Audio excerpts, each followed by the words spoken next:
Sometimes I think I'm going backwards, but this time I'm going forward. Last week I talked about Joseph and the time in Egypt, and how all of the Israelites at the time, which was only 75 of them, showed up in Egypt, how they got there. And now I'm going to talk about they've left there, and they're going to go into the Holy Land. If you, it's easier now with Google and everything else, before you go someplace, to kind of check it out. See what's there, see what everything's available. I've always had a habit, if I'm going to go someplace, especially if I'm taking Candy and the kids and everybody, I'll go first and reconnoiter. I'll go and look and see everything that's there. Well, nobody who had ever lived in the Promised Land, because really the ones who came into Egypt came from the Promised Land, but it wasn't theirs yet. So while they were in Egypt, they just multiplied and multiplied and multiplied. And when it was time to leave, they left under God's power. I mean, there was a battle between God, Moses being his representative, and all the gods of Egypt. It's a spiritual battle going on. Our God won. But when they left, so all these people, when they got close to the Holy Land, they said, let's send in scouts. So Moses took one representative from each of the 12 tribes of the Hebrews. And they went into that Promised Land. And what they found was great. They called it a land of milk and honey. In fact, they picked a bunch of grapes. And I've seen illustrations of this. And it took 2 of them to carry this bunch of grapes on a single pole. And they came back and just talked about it. With every story, there's a but. But the people who live there. Excuse me. God bless you. Which reminds me, I don't have the microphone. You're glad I didn't have it then.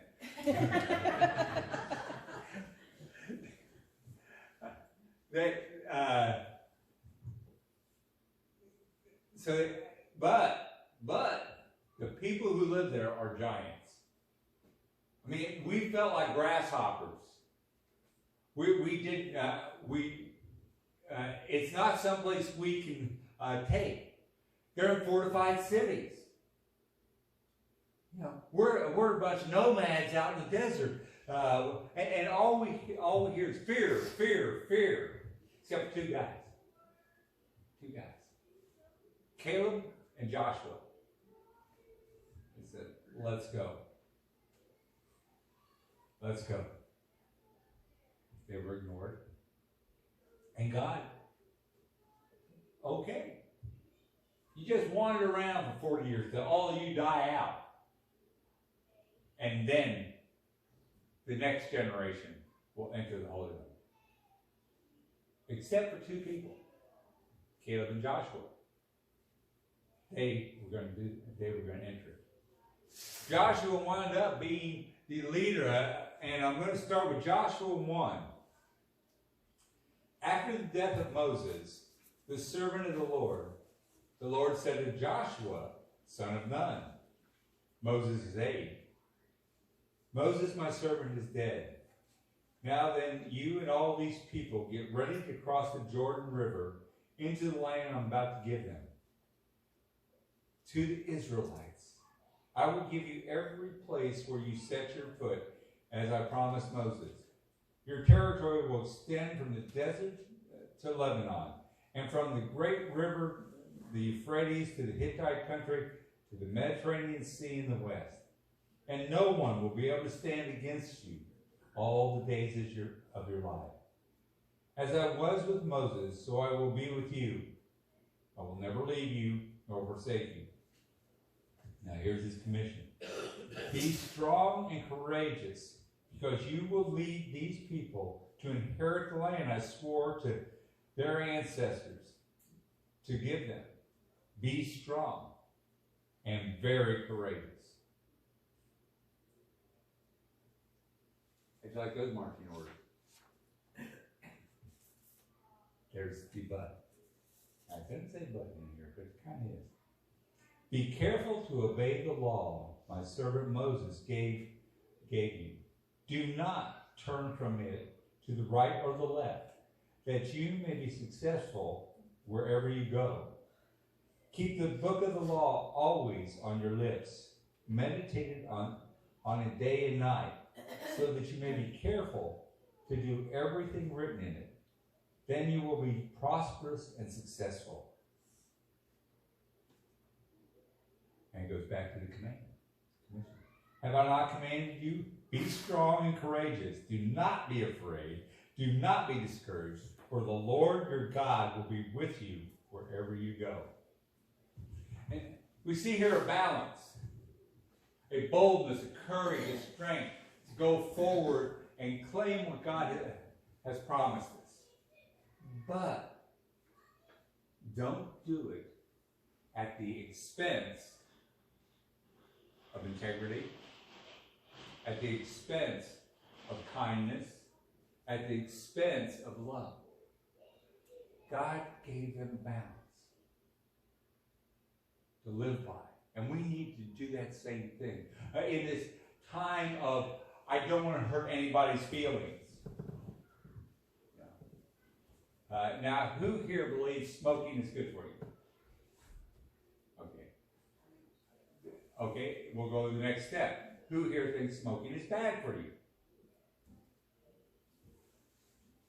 But we have still people smoking 2-3 packs a day. But nobody will have the courage to say, you know, that's not the best thing for you. Maybe, yeah. Yeah, you might upset somebody.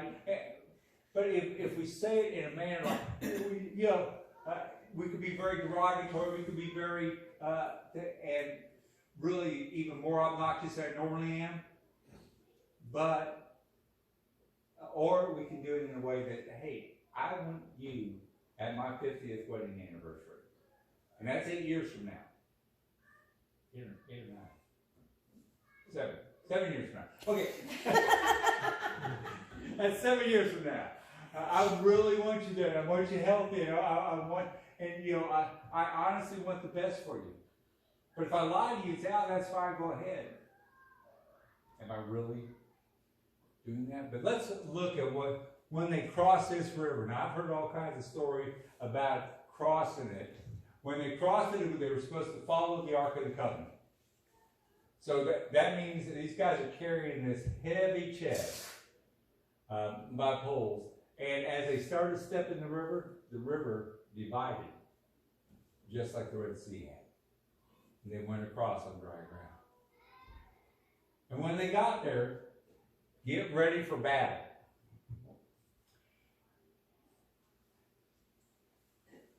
The Battle of Jericho. A lot of us have heard that. The Israelites did not fight the Battle of Jericho. God did. All they did was, in obedience, walk around the city. Do it every day. And then on the 7th day, they walked around 7 times. And they blew their horns. And one of the most fortified cities in the ancient world, walls collapsed. God had given one special order in this. No plunder. That city is mine. You don't get any spoils from it. Now, a few people did, and there was conflict over that, and there's consequences to that. But that was God's victory. Supernatural. No Israelite losses at all. That gave them the courage to know that sometimes God just handles the battle for you. So they figure that they'll go to the next city, the walls will fall down, and they'll just be, no, it didn't work that way. And in fact, they were overconfident. They went to the city of Ai, and they had the scouts go and check it out, and they said, hey, this place, compared to Jericho, it's nothing. Send a few thousand, you can take it, wipe it out. Wrong. This time, there was a battle. In fact, they only sent a few thousand troops. The troops came out of Ai, killed a bunch of them, ran off the rest, and what's going on? How were we defeated? They were defeated because they didn't ask for God's plan. What was God's plan? What was God's tactic in this? So before they went back, Joshua and other leaders took time to inquire of God. Lord, you promised us all of this land.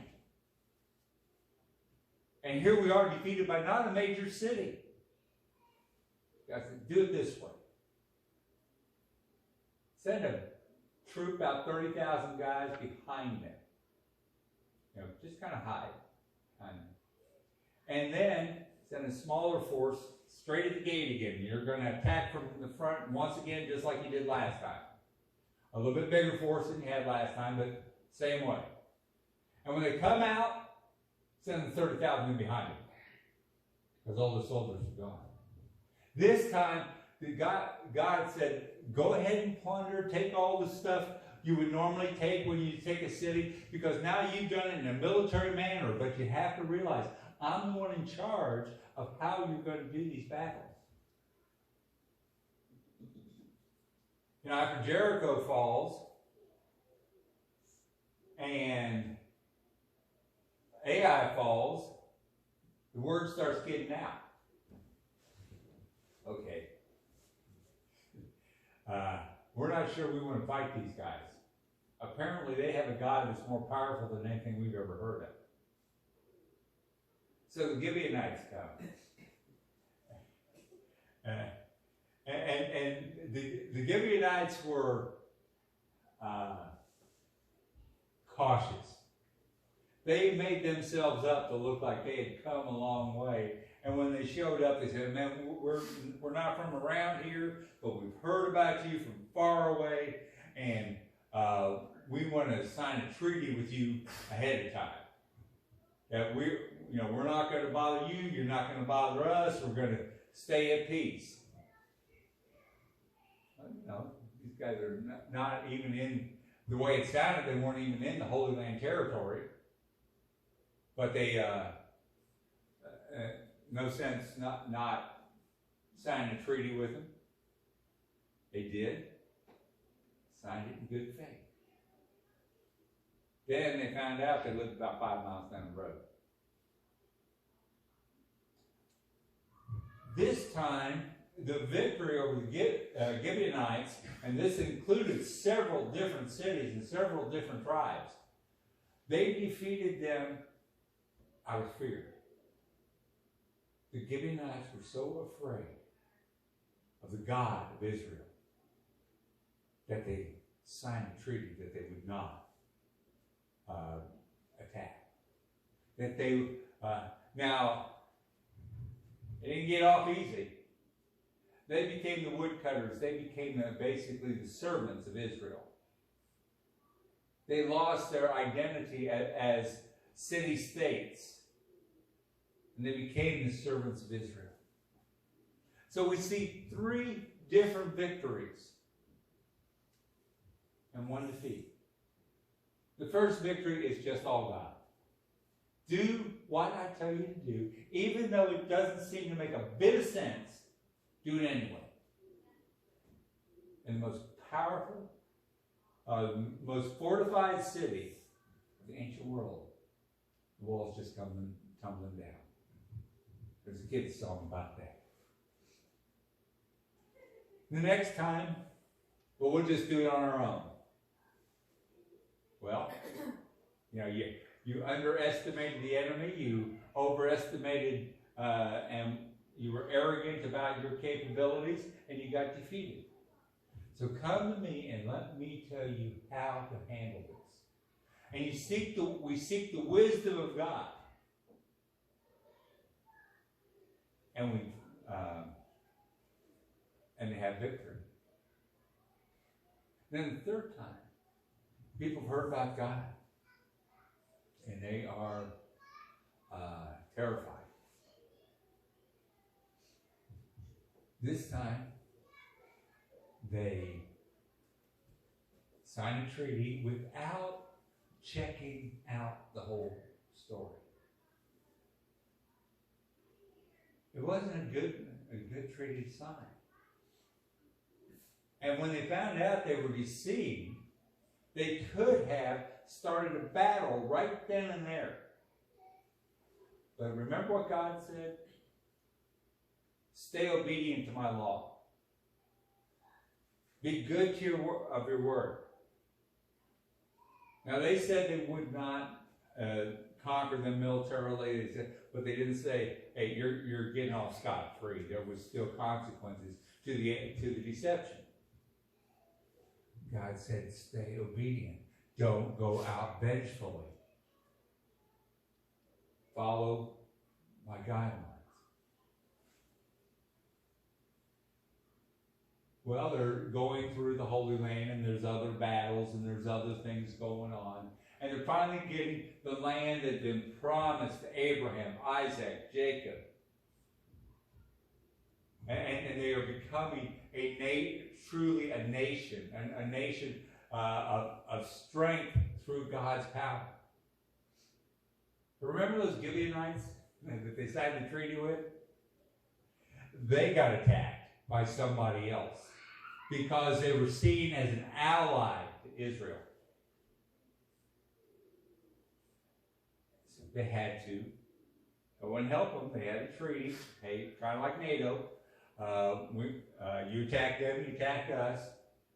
The Israelites showed up. And back then, and let me go to off to the side a little bit right now. One of the reasons we didn't lose more of our military people in the Middle East in the last few years, in Afghanistan and Iraq, we lost a bunch, and I really hate that. But we own the night. Our technology for night vision goggles and other infrared technology and all these allowed us to operate during times when the other armies could not, because they couldn't see. And back then, back in these days, that's the way it was. Basically, when the sun went down, the battle stopped. Because nobody could see who was who or what was what. And as they're coming to rescue the Gibeonites, and the battle is just kind of going in Israel for a time, but they know if they stop the battle, they're going to have to start all over in the morning, and really they were outnumbered by the other force. And prayer went out. Prayer went up. And the sun and the moon stopped. There was no night for hours and hours until the battle was won. Again, God's supernatural intercession. Because they sought God's assistance in this battle. And they were being true to their word. They had signed a treaty. They would help thhave people. It would have been just as easy to let them get wiped out. But no, that would not have been right.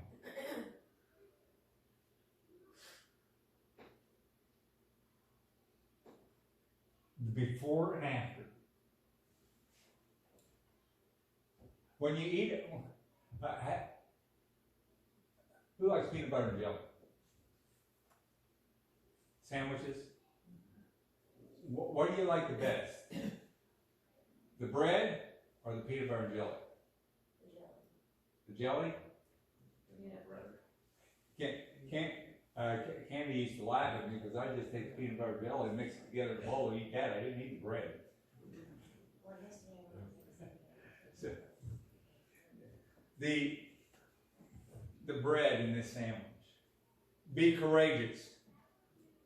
Be strong.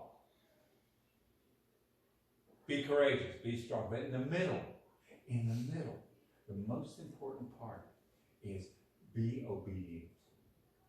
Be obedient. I'm going to read that middle part. Be careful to obey all the law my servant Moses gave to you. Do not turn to the right or the left, but you may be so that you may be successful wherever you go. Keep this book of the law always on your lips. Meditate on it day and night, so that you may be careful to do everything written in it. Then you will be prosperous and successful.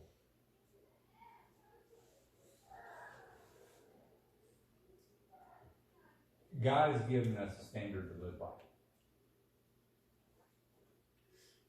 And He expects us to live by that standard. But we're also not to just say, well, I'm going to live this way, and the rest of the world can just do whatever. He wants us to be courageous and strong enough to speak out. My nickname at the gym for several years was the old fat guy. And after I lost my weight and everything, I figured they'd change it to the old fit guy instead of just call me the old gym rat now. So, but there's a cadre of us that actually, we talk together, we train together, we pray together, we do all these things. And when the young guys come in and they've been watching YouTube, and they're absolutely sure they know how to do everything right. And the standard in the NFL is to lay on your back with a barbell 225 pounds and bench press this as many times as you can. And we'll have a guy who's maybe been training for a week and he decides he's going to test himself with this, and he weighs 155 pounds. There's nobody in the NFL that weighs 155 pounds that I'm aware of. And they're about to hurt themselves. They're about to hurt themselves. The old gym rat is the one that gets told, don't do that. You will hurt yourself. And then others will come in and encourage them and teach them, okay, we're going to take about half this weight off here, and we're going to start getting you where you will be able to do it next year or the year after. We need to be willing to speak out on different things. And I want to talk about, I'm going to just mention controversial issues. Transgenderism of children. The physical changes. Surgical procedures. Abortion. I'm not saying go out and tell everybody, you know, who's going to hell and who's not going to hell or at these things. But speak out that the reality of taking a life or changing a life in a permanent, in such a way, is not in God's plan. It's just not there.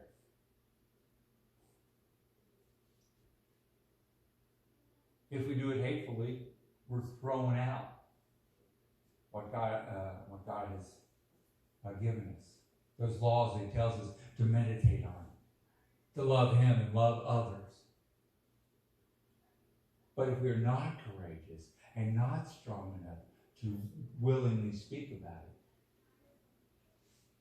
then we're not taking the commission that He's given us.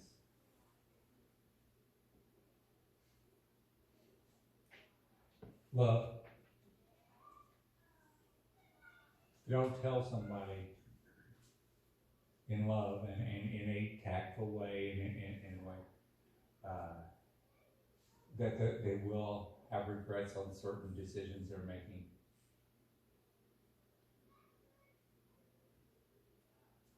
Then we're not loving them. Our cowardness.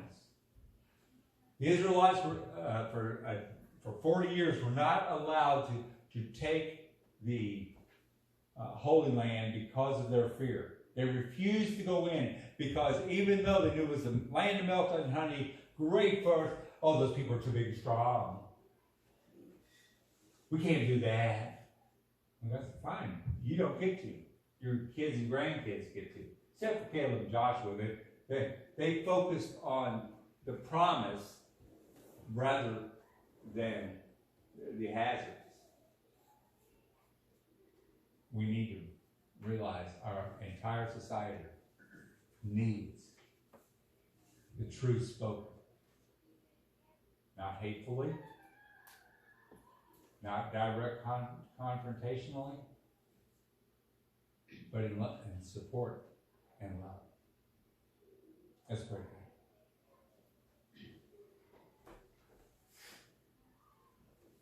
Lord, through your Holy Spirit, fill us with both strength and courage. And Lord, as you've given us your laws, all the laws of Moses, give us the hunger to speak them every day, to meditate on them every day, and to seek your wisdom on how the battle should be fought.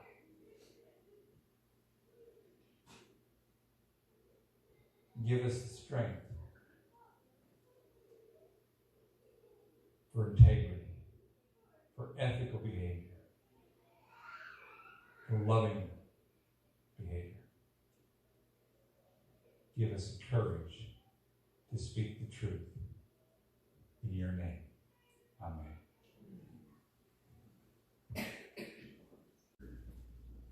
Will you speak with me the truth of the gospel? God loves you. God loves you. He desires to bless you. He desires to bless you. Now as you go out, I pray that you know the wisdom of the Father, the love of the Son, and the strength of the Holy Spirit. Amen.